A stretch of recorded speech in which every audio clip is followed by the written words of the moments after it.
Hello and welcome. I am VX DarkDragoon XB, aka DarkDragoon. This is my first Let's Play series, so I figured why not start off with one of my personal favorites on the SNES, SoulBlazer.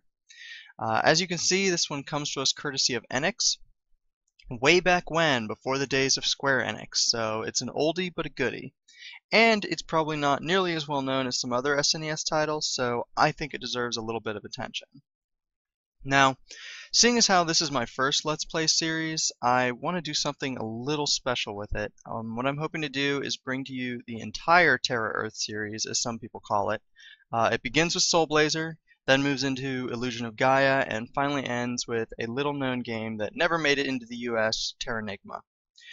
If you're familiar with these games, or even some of them, or maybe none, well, I call them a series, and some others do as well, even though these games are not direct sequels to each other. But they do share some similar themes and character tropes, and even some names which sort of link them together. Individually, they're all great games. I highly recommend each one, but for now, why don't we get started at the beginning with SoulBlazer? And here we go. Here we have title sequence, of course, complete epic music, scrolling title, and there it is. Now, you're going to see this menu pop up say push start, but I'm not going to do that yet. For those of you who may not be familiar with this series, I'm going to let it play through the prologue so you know what's going on. Here we go. Wise men tell a tale late at night of a great king destroyed by the temptation of evil. It's usually what happens. The Frail Empire, as it was called in those days, was ruled by a powerful man, King Magritte. Not the best naming choice for an empire, was it? It seems most people thought the king was a fair and kind ruler. There were some, however, who felt the king himself was ruled by greed. One day, the king happened to overhear two guards talking about a man named Dr. Leo. Now, Dr. Leo was considered by all to be a great inventor and genius. The king stayed up many nights wondering how he could use this great inventor to make him even more wealthy. As kings are wont to do, I guess. All of a sudden, the king had an idea. He ordered his guards to capture Dr. Leo and bring him to the castle at once. Soon, Dr. Leo was brought to the castle. Dramatic pause. Little bit of epic music.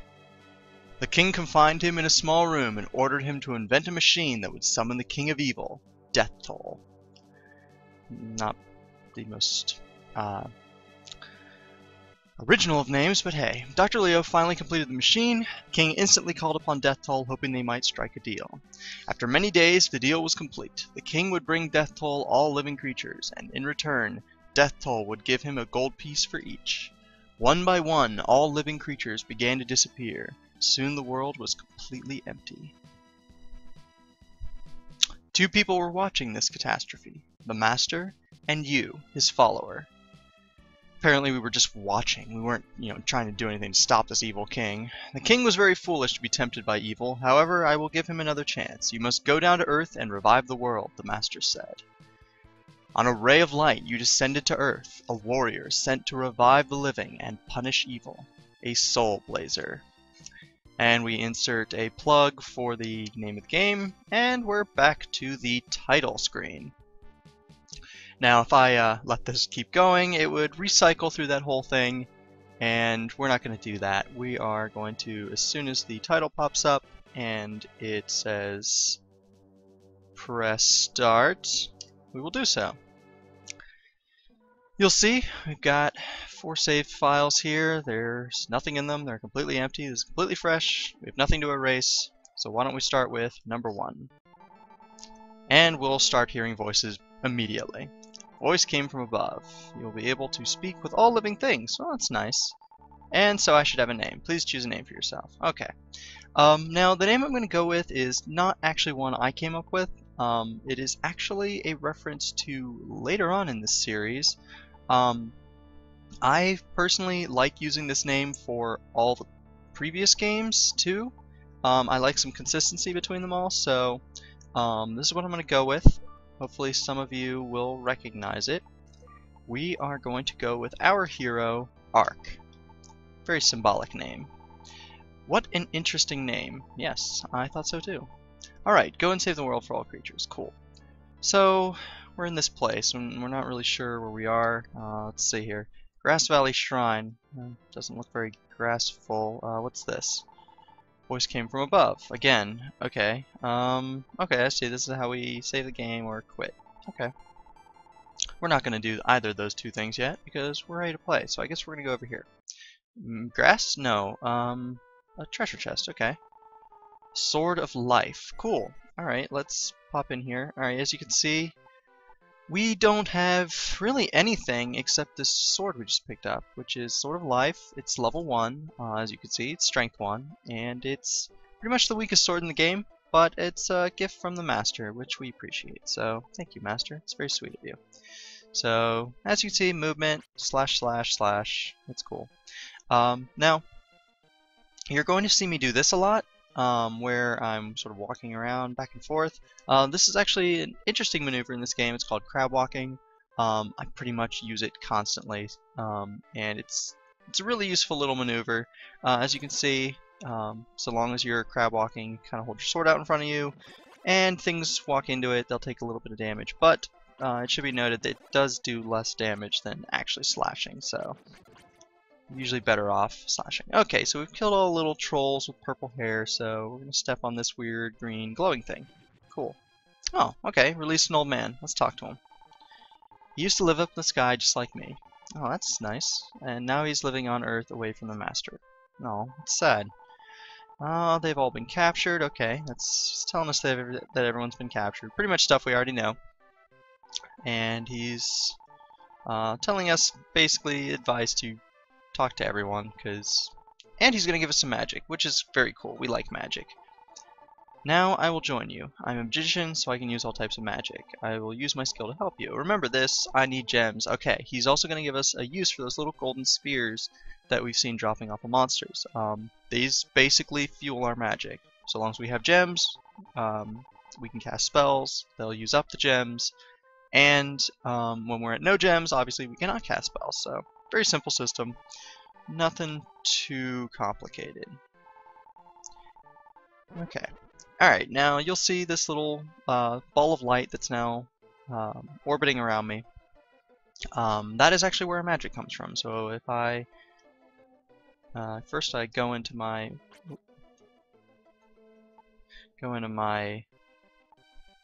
inventory, equip it, and we're good. Okay, and you can see I cast spells. Now, I just used up, as you can see, all 4 of the gems I picked up, but that's okay. Before we move on, I'm going to show you one little interesting trick with this thing. You see it rotating around me, and it pretty much does that forever, unless you run up against a wall and keep running up against it. You'll see the ball of light will fly off of me and start orbiting, well, kind of randomly over there. When I let go, it'll come back to orbit me. This is a neat little trick. It can help out in certain situations, so good thing to know. Alright, so we're back in the Grass Valley Shrine, and look, another way to go. Where are we? Alright, we appear to be in a grass field. There's some river we cannot appear to cross yet. Some rocks. Okay, it's very barren. Where is everyone? Okay. Oh, tulip. Heard a small voice. Oh god, we're hearing voices again. Okay, and wants us to go into the underground castle, which we can assume is that hole in the ground right over here. So, why don't we go check it out? Alright, so first dungeon, you can see, pretty simple. We're going to start off fighting some purple-haired troll guys. Now, these guys are very simple to beat. They have very simple pathing. As you can see, you can just sort of stand in one spot, and so long as you sort of stay in one spot, they will continuously take the same path that their friends took to their dooms. So they're pretty easy, and that's pretty much the tactic we're going to use against them every time we run into them. Now, another one of these green portal-y thingies. What do you think is going to happen when we step on this? Probably release someone, right? Ah, wrong. Got you. Sometimes these little things you step on do not release anyone, but will create affect some kind of change in the world, be it opening up a new path, or revealing a treasure chest, or some other little goodie. So be on the lookout for that sort of stuff, as it's pretty common. It's pretty much I'd say probably about 50% of these end up being just randomly popping things up instead of releasing people. So it's something to remember. Now, what's this one gonna do? Huh, looks like we're gonna finally release someone. And who are we releasing? An old woman. That's nice. Apparently she is sad. I guess sighs means sadness. Now, what I want to know is how they were keeping an old woman and her house in that tiny little thing. But let's probably better not think about that. Okay, great. Dead end. Well, you know what? I think we do have another way, so let's just ignore that. It's obviously not important, so we can go this way. Alright, now these things.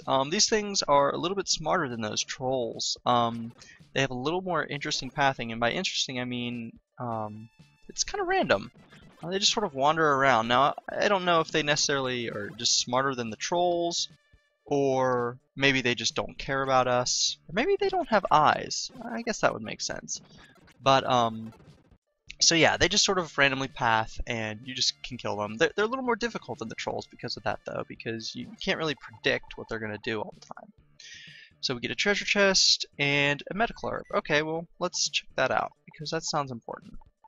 Medical herb. Your HP will be refilled if your life meter reaches 0. Okay, well, that's very convenient. We don't have to worry about it. So we just play the game, and if we need the medical herb, it'll be used.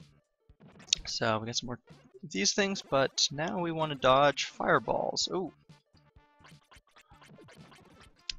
Hate those things. Those brazier things. But it's still not too difficult. There are more purple-haired trolls. That's fine. We can handle those. Whoop. Now, you'll notice I take a lot of damage. That's in large part because unless I'm very low on health, I tend not to worry too much about it. I also try to sort of conserve my medical herbs a little bit. They're not rare, but well, it's just sort of my thing. So what do we release here? Stairs, which lead us to some pretty jewelry. Okay, some jewelry that'll give us advice. Don't forget to equip things. Cool. Yeah, I've pretty much... Alright, I'm on that. Alright, and she's going to give us some XP, as you can see up there. And an option to either stay here or go back. Well, I think we're still good. So let's press on. You can see. Sometimes you'll see me hit sort of random things. You might see magic fly off for no apparent reason.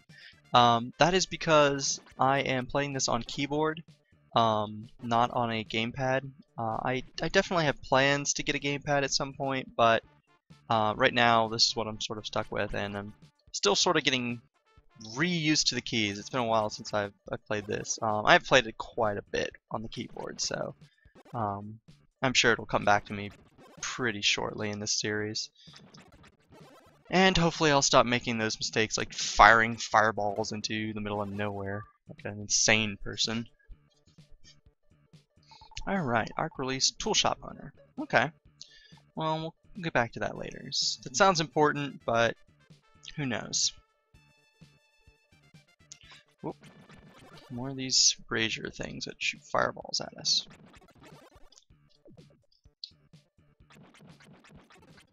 Alright, and a treasure chest. We like treasure. 12 gems, okay, it's not bad. Like I said, well, gems come pretty easily. They're not rare either. Very few things are rare in this game as far as items or resources go. It's not too bad. Now, like I said, these things have a little sort of weird pathing. That's why you see me taking, well, quite a fair amount of damage, because I can't exactly, stick myself in one spot and sort of continuously kill those things. So, a little trick here. Release tulip. Apparently, we're going to start hearing voices again. It's going to happen a lot, so be prepared. There once was a water mill here before the village was destroyed. Okay. I hear there's a man in the mill who runs the elevator in the underground castle. Okay, that's nice little information to have. We haven't seen an elevator yet, but I'm sure that'll change. So we're going to run across this conveyor belt, and, well, by run I mean zoom. Okay. New monster. As you can see, these things have, well, a little bit better pathing than the trolls. They at least try to change their path. And they have a little bit of a little range attack. It's probably not going to be that big of a deal here, because, well, I can just sit myself right there and kill them. Okay, so we're going to release someone else. The bridge guard. Okay, so now we can cross a bridge, I guess. That's good. We like to cross bridges. Alright, so we can go across that conveyor belt.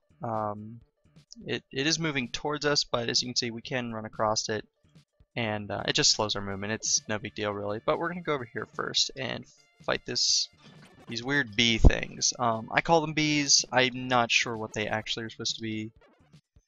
They're either dragonflies or bees, or maybe they're just tennis balls with wings. I really can't tell. If you can tell, leave it in the comments. I would love to know what they're supposed to be. And we're going to level up, which is nice. Leveling pretty much just increases our health mostly, so important, but yeah, not too vital. Okay, so we found a dream rod. Well, let's take a look at that. Dream rod, a strange stick that enables you to look into a dream. Okay, that sounds not very descriptive, but I guess I don't really see anyone dreaming around here, so we shall press on with our medical herb equipped. Now, keep in mind you can only have one medical herb at a time, so do be careful of that. Okay, so you probably heard that little explosion. That meant that we killed all the monsters and this thing occurred. Well, I could hit that, and, well, you could see what would happen. But before I do that, I'm going to actually do something a little tricky. A little bit tricksy, if I can sort of get myself in the right position. Aha! Apparently we're missing one somehow. Oh well, looks like we'll have to hit this anyway. Oh! More than one! Oh, that's vaguely... That did not go the way I planned. I was hoping for that to be a little smoother, but oh well, we still made it without a scrap of damage on us, so. And who are we releasing now? An ivy. Looks like it might lead down to something. We'll have to check that out when we get back up to Grass Valley. So we're gonna run down here. Whee! Oh, fight more of these guys. Like I said, they're not too bad. Oh. Sorry about that. A little bit of the weirdness in controls. Alright. Smack that. Okay, another conveyor belt. We're actually not going to go across. We're going to go down these stairs to check out what's here. Probably the most difficult pack of these, and by difficult I mean they're still not very difficult, but at least you can see these guys actually get to use their ranged attack power. Little Kamehameha thing. Okay, so first things first, we're going to hit this. And then, what's that? Is that an elevator, maybe? Ark released the Watermill Keeper. Okay, that would make sense. Elevator's right there. We released the Watermill Keeper. Man's voice came from inside the watermill. Darn it, this stupid wheel, it's so hard to turn. Okay, so I guess he's having a little bit of a problem. So, alright, well, it's an elevator, right? Well, we were told that the watermill controlled it. So, we're going to talk to the elevator. Again, that's another thing that's going to happen a lot in this series. Okay, so the watermill has to be turning for the elevator to move. So obviously, if the watermill keeper is having trouble starting the wheel, then the elevator won't move. So what does that mean? Well, it looks like we have to go back, but I want to go explore this way before we do. Aha! Remember that dead end earlier? Like I said, be on the lookout for things that change. This is one of them, so this leads us right back to the beginning, which is very convenient because that is exactly where we need to go to press on.